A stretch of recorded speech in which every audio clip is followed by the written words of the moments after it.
Behind every general's order, behind every soldier's march, there was someone unseen, women whose courage was just as vital, but rarely remembered.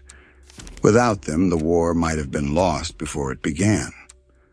World War II is often told through the lens of men, the generals, the soldiers, the politicians who stood in front of cameras and carved their names into history. But beneath that towering narrative lies another story, quieter, but no less powerful. It's the story of wives who waited by radios for news, mothers who worked their hands raw in factories, spies who risked torture in enemy-occupied cities, and codebreakers whose brilliance shattered enemy secrets.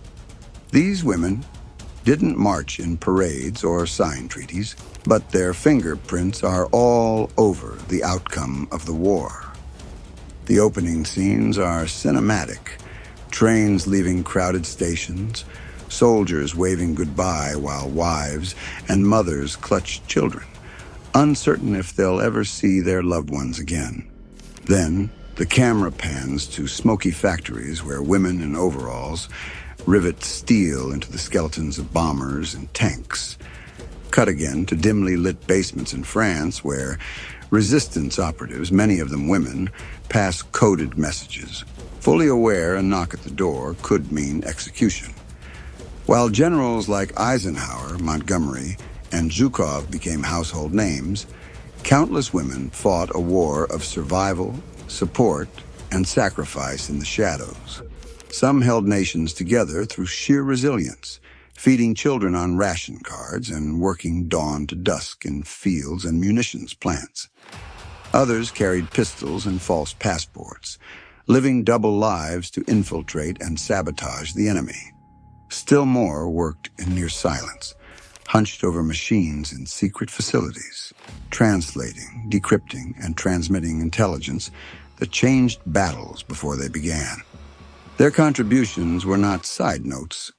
They were central. They were the hidden scaffolding of the war effort, invisible to the headlines, but unshakable in their impact. This series begins with them, the unsung heroines of World War II, whose courage redefined what it meant to fight a war, not with rifles or tanks, but with endurance, intellect, and unbreakable will. World War II was not just fought on battlefields. It was waged in kitchens, factories, and fields across the world. When millions of men were called to war, women stepped into roles they had never been expected or even allowed to fill before. In America, Rosie the Riveter wasn't just a propaganda poster. She was real. Women donned work clothes and took their places in sprawling factories, building B-17 bombers, Liberty ships, tanks, and munitions at a scale the world had never seen. They labored under deafening noise, oily air, and grueling shifts, yet still returned home to care for children, ration food, and hold households together. Their wages were lower than men's, their work often dismissed, but without them, the arsenal of democracy would have collapsed. Across the Atlantic, British women lived under the constant shadow of the Blitz. They endured sleepless nights in bomb shelters, clutching children while the earth shook above them, emerging in daylight to sweep glass from the streets and patch up ruined homes. Many tended victory gardens, growing food to offset strict rationing, while others joined the Women's Voluntary Service, driving ambulances through bomb-cratered streets or serving tea to the shell-shocked. In Germany, women bore a different but equally crushing burden. With men at the front, women were tasked with running farms and factories under shortages that worsened as the war dragged on. They dug through rubble after Allied raids, searched desperately for food, and endured the fear that each knock on the door might bring news of a husband, brother, or son lost forever. Though their battlefields lacked rifles and trenches, their sacrifices were no less profound. Wives and mothers across the world carried nations on their backs, suffering grief, fear, and exhaustion, yet never allowing the fragile fabric of their societies to completely unravel. They were the quiet backbone of the war effort, and without them, victory would have been impossible. While millions of women fought their own battles on the home front, others shaped history from within the halls of power. Some never wore uniforms, yet their influence on leaders and strategy was undeniable. Eleanor Roosevelt redefined what it meant to be a First Lady. She refused to be a ceremonial figure, instead becoming one of the most visible advocates for soldiers and families. She traveled tirelessly across America and overseas, visiting bases, hospitals, and factories. She comforted the wounded, listened to widows, and used her powerful voice to rally a weary nation.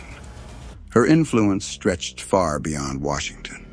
Even military commanders acknowledged that her words strengthened morale as much as any weapon. In Britain, Clementine Churchill stood at her husband's side through the darkest years of the war. While Winston was the voice of defiance to the British public, Clementine was the private force that steadied him. Her letters often reminded him to temper his famous temper, to soften his harsher instincts, and to remember the ordinary people bearing the brunt of war. Behind closed doors, she was not just a wife, but a trusted advisor, shaping decisions that would affect millions. Not all influence was benevolent. In Nazi Germany, women like Magda Goebbels became symbolic tools of propaganda. She was paraded as the perfect Nazi mother, elegant, loyal, and willing to sacrifice everything for the Reich. Her image was used to promote Hitler's twisted ideals of womanhood, though her ultimate choices revealed the dark consequences of such devotion. These women remind us that leadership in wartime was not exercised by men alone. Some guided with compassion, others reinforced tyranny, but each carried the weight of immense responsibility. Their voices, often behind the scenes, left marks on history that remain long after the headlines of generals and battles have faded. While some women built weapons or supported leaders, others waged a far more dangerous war. One fought in silence, shadows, and lies. Female spies and resistance agents played roles that were as vital as they were perilous. Virginia Hall, an American who had lost part of her leg in a hunting accident, became one of the most feared agents of the Allied Secret Services. With a wooden prosthetic she nicknamed Cuthbert, she limped across occupied France, organizing sabotage missions, training resistance fighters, and relaying intelligence back to London. The Gestapo called her the most dangerous woman in Europe, yet she evaded them time and again. Nancy Wake, the White Mouse, was another figure of legend. Fluent, fearless, and utterly determined, she smuggled people across borders, assassinated collaborators, and led guerrilla fighters in daring strikes. The Germans placed a massive bounty on her head, but she never stopped fighting until the war's end. Then there was Noor Inayat Khan, a quiet and gentle woman descended from Indian royalty. She joined Britain's SOE as a wireless operator in France, knowing full well the life expectancy of her job was measured in weeks. When her network was compromised, she refused to abandon her post. She transmitted messages while being hunted, was eventually captured, tortured, and executed, yet never betrayed a single secret. These women lived on the knife's edge of survival. Their missions demanded nerves of steel, quick wits, and a courage few could fathom. Capture meant torture, humiliation, and certain death. Yet in choosing this path, they proved that bravery was not defined by muscle or weaponry, but by unyielding resolve. They risked everything in a hidden war where the price of failure was silence forever. Not every battle in World War II was fought with rifles and bombs. Some of the most decisive blows were struck with pencils, typewriters, and machines humming in secrecy. At Bletchley Park in Britain, thousands of women worked day and night in wooden huts, poring over endless streams of intercepted German signals. They weren't given the fame of Alan Turing or other celebrated figures, but without them, the code-breaking machine would have ground to a halt. They deciphered Enigma messages, sorted patterns, and operated massive electromechanical computers known as bombs. The work was monotonous, grueling, and mentally exhausting. But every breakthrough could mean the difference between ships sunk or convoys saved. Across the Atlantic, American women mirrored this hidden war. In Washington, they filled secret offices for the Navy's cryptanalysis section, breaking Japanese codes like JN-25. Young women straight out of college were recruited, sworn to secrecy, and forbidden to tell even their families what they were doing.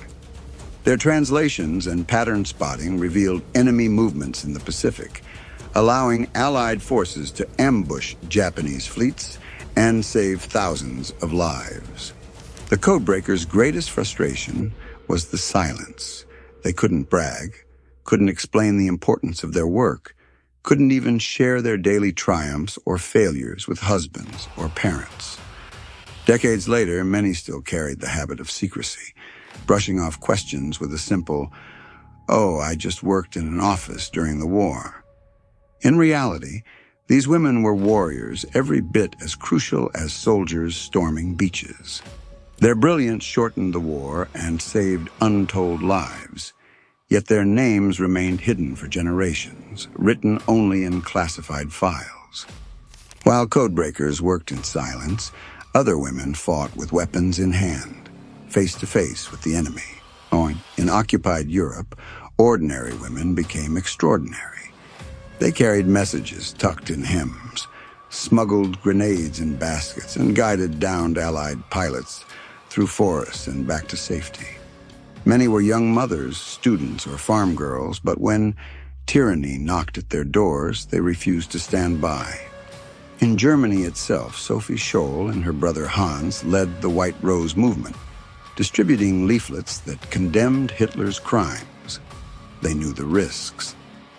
Arrested by the Gestapo, Sophie faced execution by guillotine at only 21 years old, telling her captors, "Such a fine, sunny day, and I have to go. What does my death matter if through us thousands of people are awakened and stirred to action?" In France, Violette Sabo left her small daughter behind to join Britain's Special Operations Executive. She parachuted into occupied territory, led sabotage missions, and fought with resistance fighters until she was captured and executed. In the Soviet Union, young women like Zoya Kosmodemyanskaya became symbols of defiance. Tortured and hanged at just 18 years old, she never betrayed her comrades. These stories are more than tales of bravery.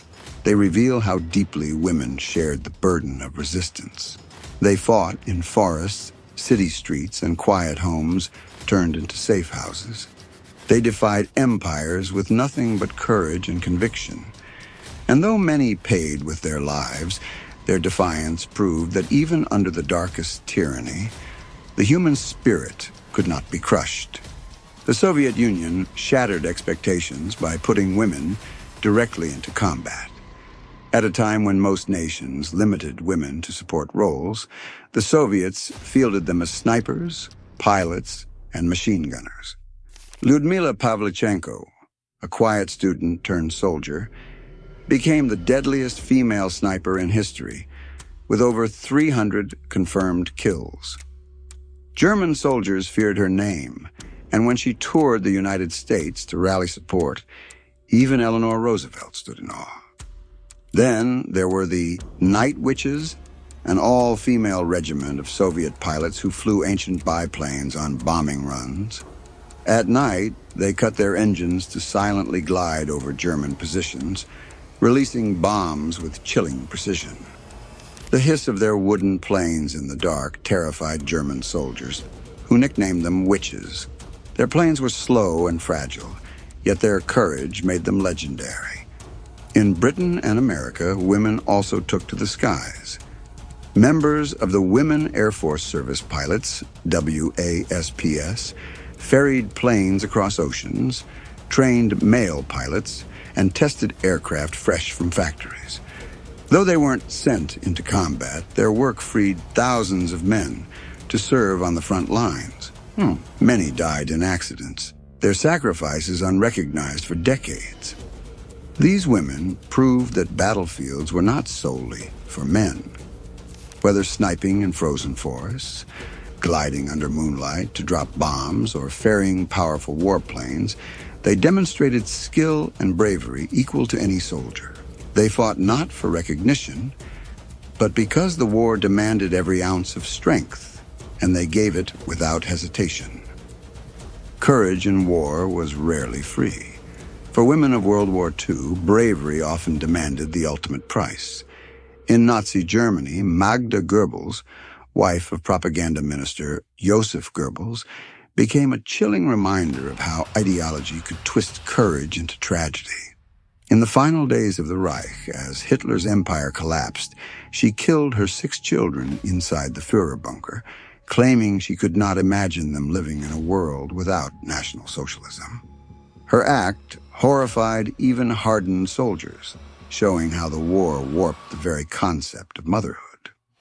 For Allied women, the cost was borne in different ways. Spies like Violette Sabo, captured in France, endured torture before being executed in concentration camps. Noor Inayat Khan, the gentle radio operator of Indian descent, refused to give up her codes even under brutal interrogation. Her silence cost her life, but her sacrifice preserved networks that kept fighting. On the home front, wives received telegrams that shattered their worlds. Husbands lost in distant battles, sons gone before their time. Many buried their grief quietly while continuing to work in factories or raise children alone. Mothers in Britain shepherded children into underground shelters night after night, knowing any air raid could bring disaster. The sorrow was heavy, but so was the resolve. These women didn't just mourn, they carried on.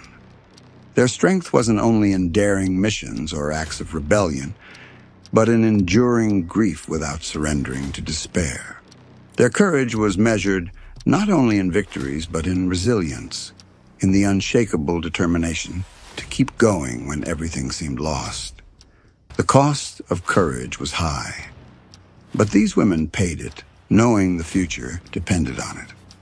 For decades, the contributions of women in World War II were largely erased from public memory. Their files were sealed, their medals hidden, their voices quieted by the insistence that the real war was fought by men on the front lines. Women codebreakers at Bletchley Park were told to keep silent for life. Spies who parachuted into occupied Europe returned to quiet civilian jobs, their missions buried in classified archives. Factory workers who kept armies supplied were dismissed as temporary helpers once the war ended. It wasn't until much later, when aging veterans began speaking out, or when historians uncovered long-hidden records, that the world began to hear their stories. Elderly women revealed how they had cracked codes, flown planes, or carried weapons in secret. Some families only learned the truth at funerals, when medals or declassified documents finally surfaced. Today, museums and memorials are working to correct the silence. At Bletchley Park, exhibits now honor the thousands of women whose intelligence cracked the Nazi war machine. In France, monuments stand for resistance fighters like Nancy Wake.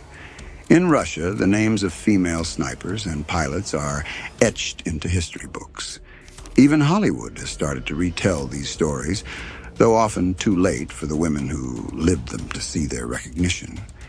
These rediscovered voices remind us that war is never just the story of generals and soldiers.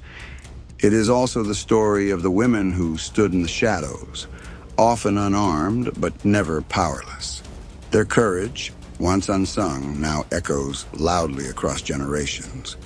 When the war ended, many women were expected to return quietly to their homes, resuming roles as wives and mothers as if nothing had changed. But they had changed. They had seen death, carried responsibility, and proven their strength in ways society could no longer deny. The war cracked open doors that would never fully close. Eleanor Roosevelt carried her wartime advocacy into shaping the United Nations and the Universal Declaration of Human Rights. Soviet heroines like Lyudmila Pavlichenko became symbols of pride, their names taught to generations. In Britain, women who had piloted aircraft or broken codes carried that confidence into careers in business, science, and politics. Even those who never gained recognition passed down resilience, teaching their children that strength wasn't confined to the battlefield. Their legacy is not only in history books, but in the freedoms women claimed afterward. The courage of code breakers, resistance fighters, and frontline warriors laid groundwork for movements toward equality and recognition. Every time a woman steps into leadership, flies a jet, or serves in combat, she walks in the footsteps of those World War II heroines. The women behind the men of World War II were never just supporting players. They were leaders, fighters, mothers, spies, and visionaries whose sacrifices shaped the world we live in today.